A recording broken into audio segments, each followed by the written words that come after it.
এদিন সকালে শুনতে পেলাম যে একটা নেমন্তন্ন আছে, আর তেমনি বিয়ে বাড়িতে গিয়ে প্রথমে স্টার্টার দিয়ে স্টার্ট করে দিলাম।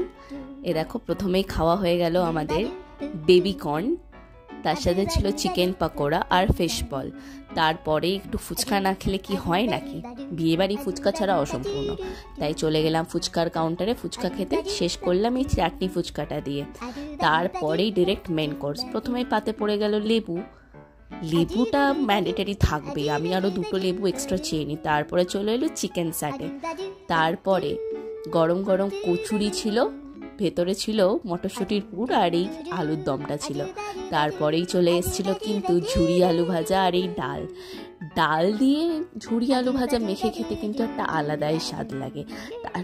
তার সাথে মুখে পড়ছিল হচ্ছে এই বাদামগুলো, যেগুলো আরও সুন্দর করে তুলছিল খাবারটাকে।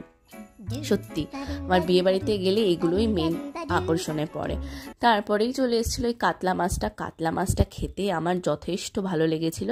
কাতলা মাছ খেতে বিয়ে বাড়িতে ভালোই লাগে, কেন জানি না। বাড়িতে কিন্তু আমি কাতলা মাছ রুই মাছ যাই করি না কেন আমার একদম ভালো লাগে না, পোষাই না। বাড়িতে শুধু ওই পুঁটি মৌরলা এইসব মাছই পোষায়। তারপরে চলে এলো ফ্রাইড রাইস। ফ্রাইড রাইসটা খেতে ঝুরঝুরে ছিল, ভালো ছিল, কিন্তু একটু ঠান্ডা হয়ে গেছিলো। ওটা কোনো ব্যাপার না, আমি তো স্যালাড পেয়ে আর ফ্রাইড রাইস পেয়ে আর মাছ পেয়েই খুশি।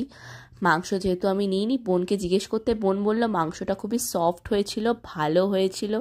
ও তো মাংস পেলে আর কিছু চায় না, শুধু মাংস দিয়েই সব কিছু ওর খাওয়া হয়ে যাবে। যাই হোক, বললো ভালোই হয়েছে।